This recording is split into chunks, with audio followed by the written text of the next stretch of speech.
हरे कृष्णा। कैसे हैं आप? उम्मीद करता हूँ आप और आपकी फैमिली सब हेल्दी होंगे, सेफ होंगे। मेरा नाम है नितिन नाथ शर्मा और असेट मैनेजमेंट अंडरस्कोर आयुर्वेदा में आपका स्वागत है।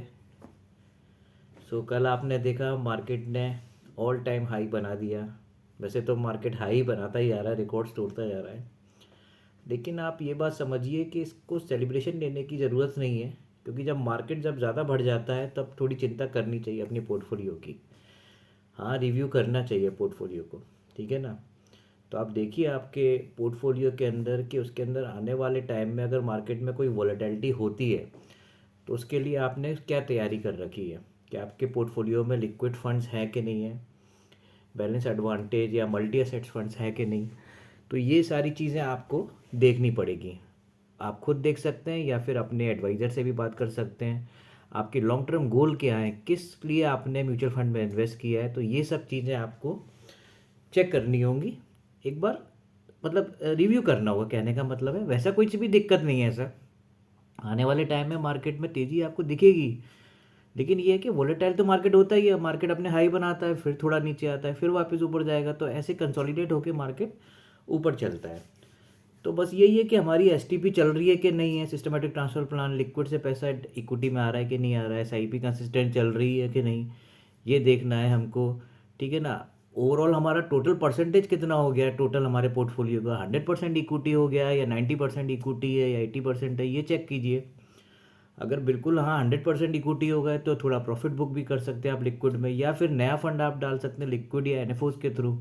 जो नए फंड जो आते हैं म्यूचुअल फंड के, उसके थ्रू आप इन्वेस्ट की कर लीजिए। क्योंकि म्यूचुअल फंड में जो एनएफओस जो होते हैं वो 90 डेज तक कैश होल्ड करते हैं, मैंने आपको पहले भी बताया था। तो धीरे धीरे इक्विटी में डिप्लॉय होगा, तो नया ऑल टाइम हाई जैसे बन गया है, तो एक डर तो रहता ही है। लेकिन ये है कि लॉन्ग टर्म इन्वेस्टर को कोई दिक्कत नहीं है। तो बस इस मार्केट में अगर आपको रिटर्न्स लेने हैं तो आपको दो ही चीज़ करनी है। पेशेंस बनाए रखना है, धैर्य और डिसिप्लिन। डिसिप्लिन मतलब कंसिस्टेंट एवरी मार्केट साइकिल में आपको बाय करना है।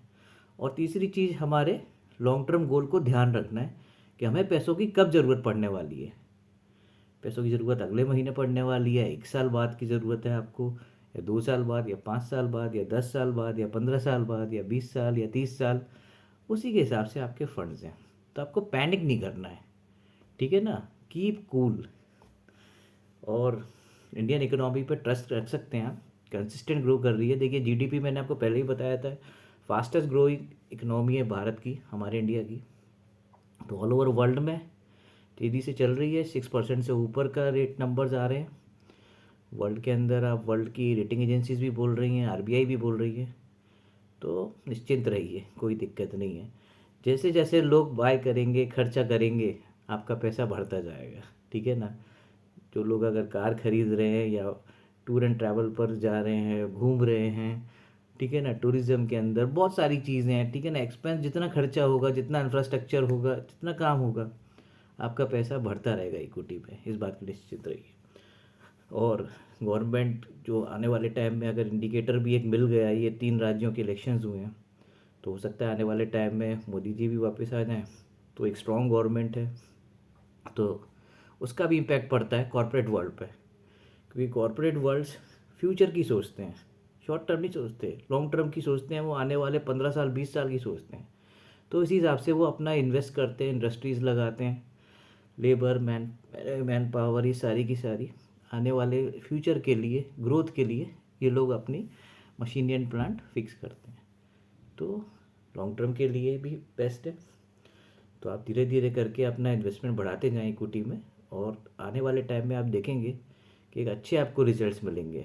और दूसरी बात, आज इन्फ्लेशन को बीट करने के लिए हमारे पास और कोई ऑप्शन नहीं है, क्योंकि bank, FD single digit return, post office single digit return, ठीक है ना, एनपीएस सिंगल डिजिट, और क्या बचा आप पे, प्रोविडेंट फंड, वो भी सिंगल डिजिट ही है। डबल डिजिट रिटर्न के लिए आपको म्यूचुअल फंड आना ही पड़ेगा। तो म्यूचुअल फंड पहले भी सही था, आज भी सही है और कल भी सही रहेगा। म्यूचुअल फंड सही है, but with the right advice. Okay, ध्यान रखिए अपना और अपनी फैमिली का। Bye bye, take care, have a great day.